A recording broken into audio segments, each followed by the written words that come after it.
Neopian lore, what we got in store. Talking about the things that we love and adore. We're all over 20, right? We stay indoors and play this game. And love this game. Sometimes hate this game. But let's all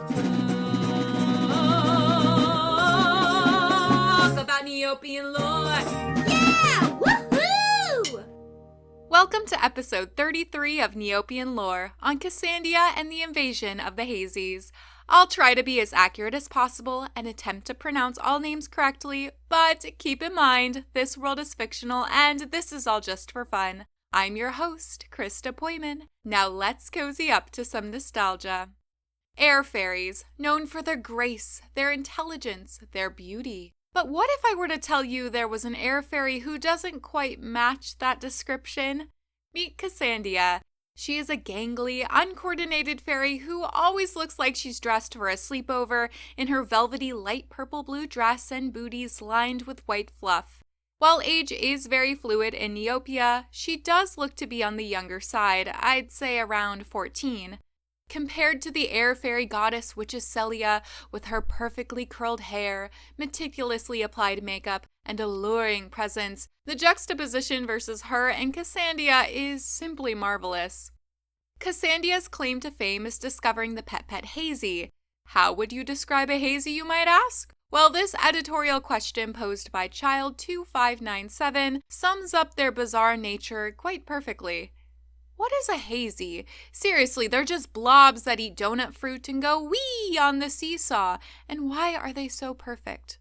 Agreed. Why are they so perfect? Well, TNT Stone replied, Hasee holds up the little guy from the table. Well, this is a Hasee, of course.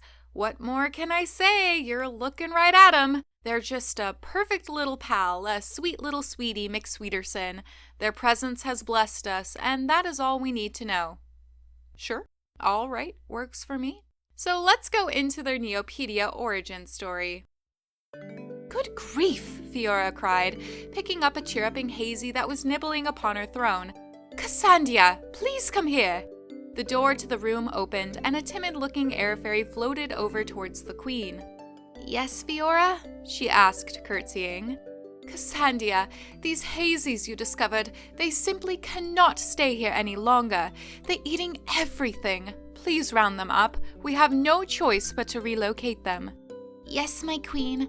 I'm sorry to have caused problems by bringing them here, the young air fairy said, blushing.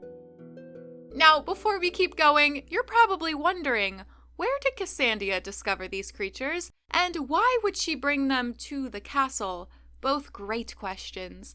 Second one, just gonna chalk it up to young naivety, but for the discovery, as far as I can tell, it's never specified anywhere.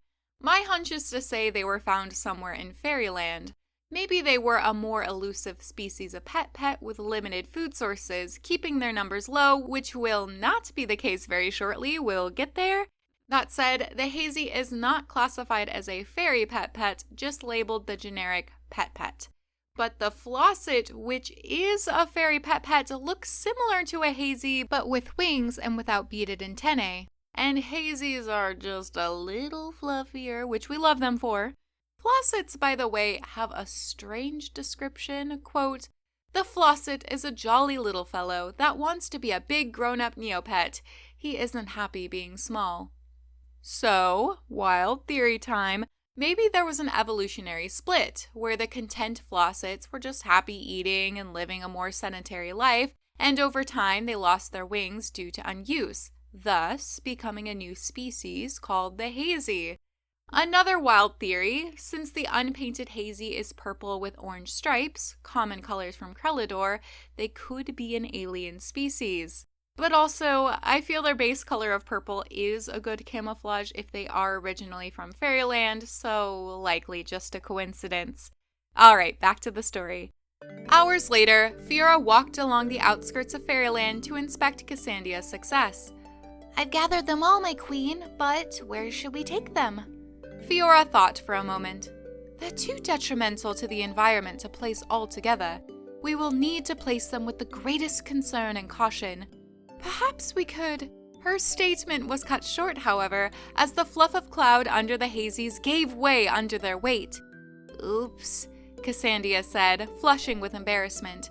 At least they're gone," she pointed out, hoping to find a silver lining for her collapsed cloud. The queen could only groan and shake her head. Splashing into the water below, one by one, the Hasees squealed with displeasure.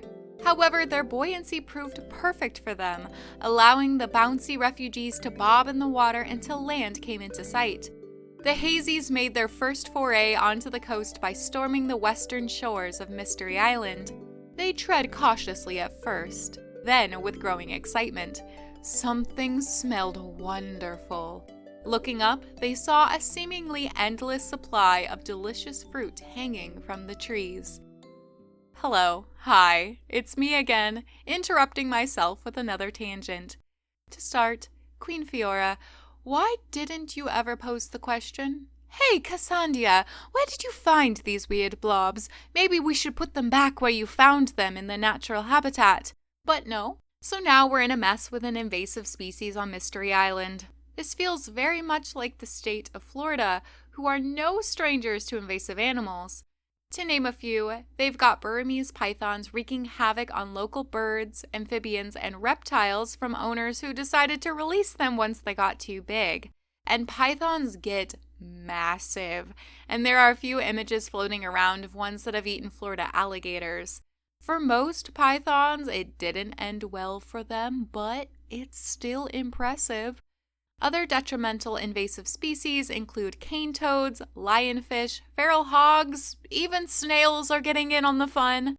Giant African land snails love to decimate native plants, and when they can't find enough calcium from nature to eat, no problem. They'll just munch on the paint of your car or eat the stucco off a building. Luckily, the Neopian equivalent isn't nearly as destructive, but they do have a taste for Mystery Island's donut fruit. Description: this sweet fruit looks and tastes like donuts. Brilliant. I love a name that describes exactly what it is. On the site, donut fruits are extremely expensive, most ranging in the millions. Is that because the Hasees eat most of the fruit before they can be harvested? They are a gourmet food item as they have a rarity of 99, though I do have a hunch Hasees contributed to their high value. Now there is the dung and snot donut fruit, which are pretty reasonable in price, but who wants to eat that? But then there's the grilled donut fruit, currently under 20K. I'd assume to make a grilled donut fruit, one would need to grill a donut fruit, so explain that one to me, Neopian economy. Alright, with that context, back to it. Squealing in delight, the Hasees jumped as high as they could reach the fruits, only to miss them by considerably more than a meter. Being clumsy climbers, it's likely that the Hasees would have starved, if not for two friends by the name of Woogie and Jimmy. It seems these two Hasees had the clever idea of pushing a long piece of wood over the tip of a rock and creating the very first Hasee-powered seesaw. Working together, they were soon able to reach the most delicious fruits. The craze soon caught on, and by nightfall there were Hasees flying everywhere among the trees. Within a week, however, they found that the fruit was starting to run low. I know, we're so close to the story's end, but tools and animals, we need to talk about them. Two Hasees using tools and then passing it along to others is so cool. Why? Well, it's a reflection of what happens in the real animal kingdom. Primates often strip branches of their leaves and use them to basically fish for bugs. Crows often take nuts or mussels and drop them from great distances to crack them open. Some have even adapted to drop them on roadways and having cars do the hard work. Mongooses use rocks to crack open hard-shelled beetles. Otters, same thing, but with shellfish. Even some dolphins use sea sponges to protect their rostrums, or jaws, while foraging. Now, this final example is technically not a demonstration of tool use, but it's a wild story. Buckle up. In 1987, an orca was documented wearing a dead salmon on its head like a hat. Shortly after, other orcas and even other orca pods were doing the same thing. Imagine all of these orcas just wearing dead fish on their heads.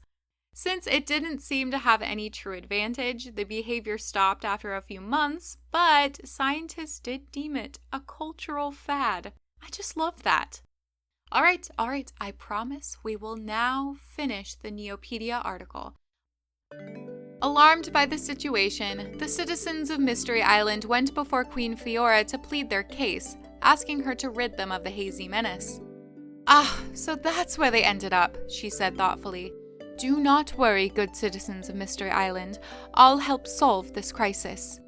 Hours later, on the Queen's orders, Casandia flew down to Mystery Island. There, she plucked up all the Hasees she could find and took them to a nearby pet shop.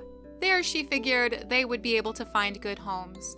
However, if you listen intently on a quiet summer night, you can still hear an occasional giggle coming from deep within the donut fruit groves where, to this day, Woogie and Jimmy continue to bounce on their makeshift seesaw, collecting all the delicious fruits for themselves. As you may have figured, Woogie and Jimmy are the main characters of the game Hasee Bounce, which for your Neopets trivia night, Woogie is the name of the orange Hasee and Jimmy is the name of the purple Hasee. How I remember is Woogie, double O's, orange Hasee.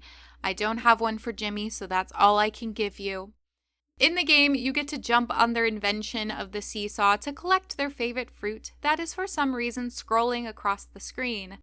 The game description does say, must be an angry skeeth about, so maybe they were causing havoc on a skeeth's property, hence the projectile donut fruit, but personally, I wouldn't throw millions of Neopoints worth of fruit out of anger, but to each their own. Hasee Bounce is a classic for a reason, so go play it, but play the original Flash version. For one, you can get on the high score table if you score high enough, and there are 2 codes you can use while playing. Typing donut fruit adds 20 seconds to your timer, and please give me 1 million Neopoints thank you Hasees, no spaces, which will cause Woogie and Jimmy to spin wildly in a circle and emit strange noises, which you will now listen to.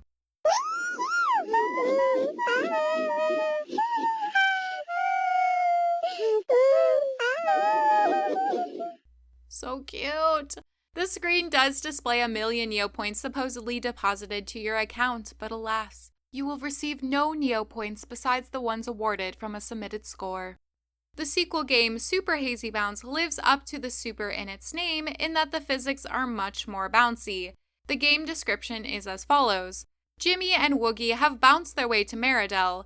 Will grumpy old King Scarl be impressed by their bouncing abilities? Play and find out.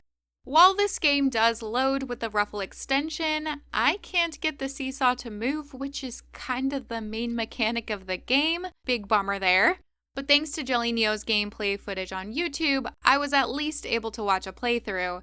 The 2 Hasees collect balloons and work their way from outside the Meridel Castle into the throne room with King Scarl being his typical grumpy self in the background. The game ends with you collecting all the balloons and the phrase, "Game complete, you finished the game!" I'm sorry, but you did not answer the question posed at the beginning. Play and find out, my patootie. Did they please him enough to be awarded the Bloomeroo Court Jester avatar? Because that would be way better than the fierce P.O. Finn's Tin of Olives shenanigans we currently have to go through. In another game called Faerie's Folly, Casandia was entrusted to transport yet another load of pets, but accidentally tipped them over and dropped them off the clouds of Fairyland. Listen, I respect the fairies giving her a second chance, thinking, surely she's grown and learned from the Hasee fiasco. Clearly, they were not correct in that assumption. The Pet Protection League had to get involved, sending out a raft to safely catch the poor pets. It was a whole thing. Girl, why? Why? There was one other major snafu by Casandia during a feed Florg Better Than You. Quote, "The happiness fairy gave me a quest. Isn't that just neat? She said that all I have to do is feed this sweet little Chia a couple times. I can do that." So, Casandia helped the happiness fairy, aka Dr. Sloth, feed scared pets to the terrifying Florg. Honey. But Casandia is a determined air fairy, and after all of these mishaps, somehow, by some miracle, she was hired on by the Pet Protection League. Yes, you heard that correctly. The Pet Protection League. She helped during another Better Than You for Snow Beast's sacrifice, guiding pets thrown towards the Snow Beast as sacrifice to stop an ancient Terra Mountain curse to safety in a little cave. Casandia also helped during the mini-plot Operation Pet Park, the introduction to Neopet's defunct sister game. Mysterious portals from an alternate universe spawned around Neopia, along with some strange otherworldly pets. The park founder entrusted a group of agents to collect them. But oh no! Someone else is trying to get the pets first! The agents head to Fairyland to rescue some Penixies and Mystery Island for some Casagates, and Casandia helps transport both to the Pet Protection League headquarters. Supposedly, she did a good job, as it isn't stated otherwise, so yay, Casandia! You did it! While we're here, can we talk about the big baddie of this mini-plot? The motivation behind creating these portals of chaos was, I kid you not, they were a former Pet Protection League employee and got fired because they used a pen instead of a pencil for their entrance exam. Brilliant. No notes. Perfect backstory. As of now, it seems Casandia is doing well at the Pet Protection League, changing lives for the better. In the game Pet Park, she even mentored an Anubis named Kelzara in air magic. Kelzara then went on to become the guardian of the Celestial City. Casandia may have had more lore and plot lines within the game, but as most of those files seem to be a part of lost digital media, it's been tricky unearthing more information, unfortunately. To wrap up this episode, I did want to transition back to Hasees for a minute and highlight some of the most notable. The mutant Hasee is not to be trifled with. It's a buffed up version of the original with a huge mouth, and from the mutant Hasee TCG, where it's eating platefuls of food in one bite, quote, driven by its insatiable hunger, the mutant Hasee was after more than just donut fruit. There is also supposedly a giant Hasee, as quote from the Island Hasee TCG card. To the dismay of the pirate, it turned out that Island of the 50-foot Hasee was not a children's story after all. A 50-foot tall Hasee does seem terrifying, but also lonely. Poor thing must scare away anyone that comes near. And what on earth would one eat? That's a lot of donut fruit. The last notable is a hybrid of the Hasee and Angel Puss made at Joeda's cooking pot, called a Hasee Puss. Imagine the blobby body of a Hasee with a kitty face. It is as adorable and precious as it sounds. Well, that's all for this episode of Neopian Lore. All characters and licensing belong to Neopets.com. Music was created by me, Krista. I hope you have a coordinated day in Neopia.